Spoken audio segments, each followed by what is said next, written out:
You know that moment someone says your name and your mouth stops working. Your smile locks, your throat tightens, and every possible sentence suddenly sounds embarrassing.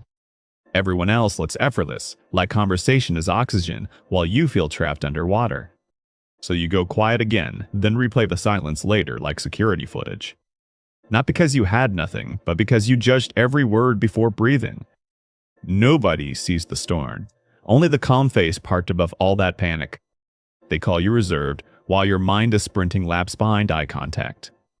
You tell yourself you need competence, better stories, faster timing, maybe another personality.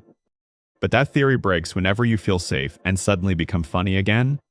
So the problem is not boringness, awkwardness, brokenness, or permanent social failure somehow. The problem is your attention turns inward exactly when connection needs it outward. You are not bad with people, you are busy monitoring yourself instead constantly. Once you see that, quiet stops feeling weak and starts feeling useful finally. Quiet people already notice tone shifts, facial changes, pauses, and tiny emotional openings. The problem is you use those signals to hide, not participate fully yet. You scan for danger, weirdness, judgment, and microscopic signs you should retreat immediately. So by the time you think clearly, the conversation has already moved on. That is why generic advice fails, because be confident is not instruction enough. Neither is speak up more, put yourself out there, or stop overthinking either.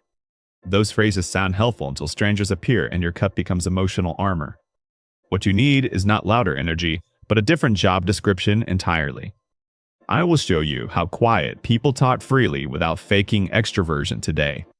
First, you will stop mentally auditioning every sentence before saying anything aloud again. Then you will keep conversations moving even when your mind goes blank completely. And the last shift matters most because it changes what talking actually means. Start with the mistake quietly killing most conversations before they even begin today. You think your first goal is sounding impressive, clever, smooth, and approved socially. That is exactly why your body stiffens like it heard a smoke alarm. The moment performance enters, your brain stops connecting and starts editing everything instantly. Now every sentence must survive an internal committee before reaching your mouth alive. By then, the moment is dead and you are nodding like customer service. Replace your first goal immediately, stop being interesting, start being genuinely interested instead. That sounds simple, but it changes where your attention lands and stays completely. Instead of asking how am I seeming, ask what are they revealing here. Watch what happens when someone says they almost skipped tonight because exhaustion hit. Most overthinkers miss that doorway while searching for a smart follow-up line. Curiosity hears the hidden opening and asks what nearly made you leave home. Now the other person feels seen, and suddenly you stop performing completely too. You're investigating something real, which is easier than manufacturing charm artificially anyway. Great conversationalists seem relaxed because they are not carrying performance everywhere constantly inside. They are not dragging the burden of being impressive every 7 seconds either. They follow threads, spot emotional texture, and let curiosity do lifting for them. Try this tomorrow when someone says their morning was pure chaos at work. Do not answer with your own chaos just because silence feels dangerous there. Stay with them one beat longer and ask what kind of chaos happened.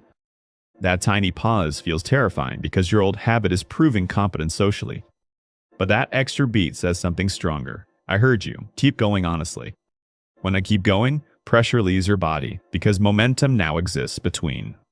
You did not win by dazzling. You won by giving the moment direction.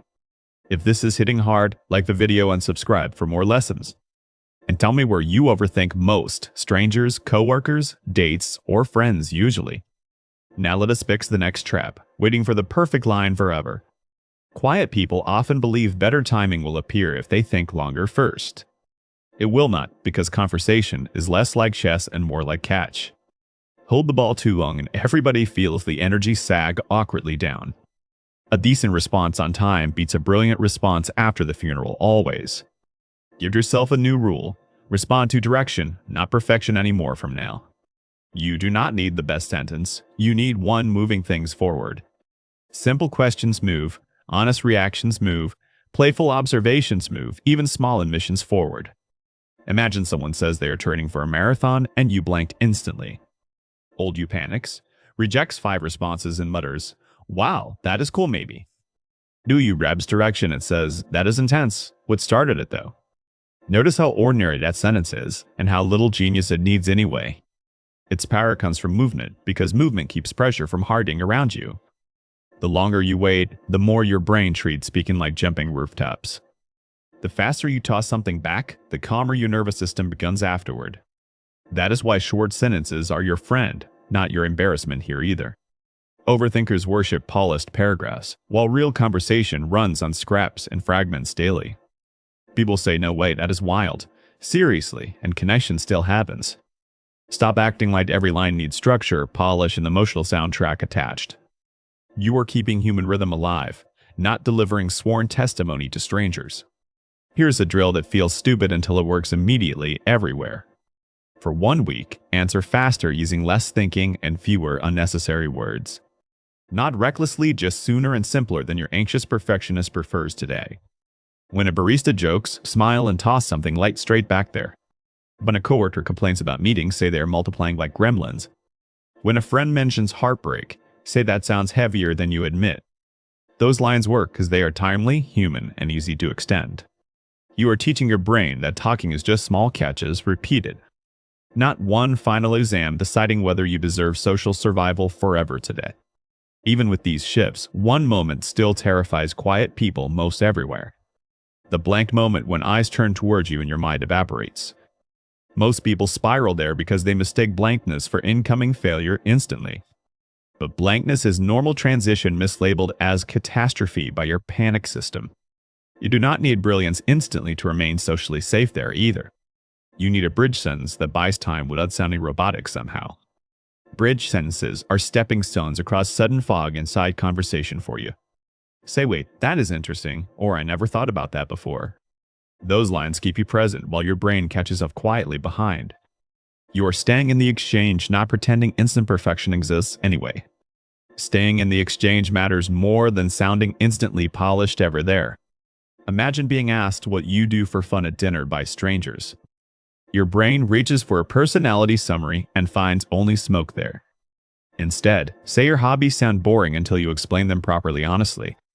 Suddenly, everyone leans in, and pressure turns into curiosity instead around you. Then name something specific: night walks, niche documentaries, or chaotic playlist surgery. Specific beats impressive because specifics feel lived in and trustworthy immediately somehow. People remember vivid details longer than polished self-descriptions anyway later too.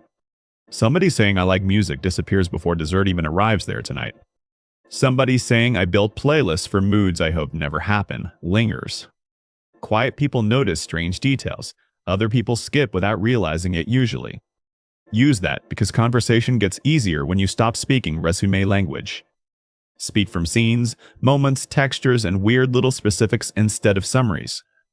Do not say mornings are hard. Say your soul arrives late daily.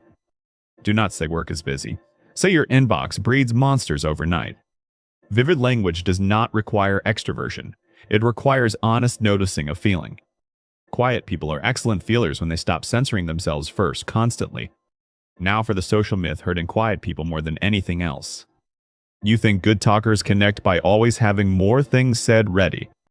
Actually, great talkers connect by making other people feel more sayable instantly.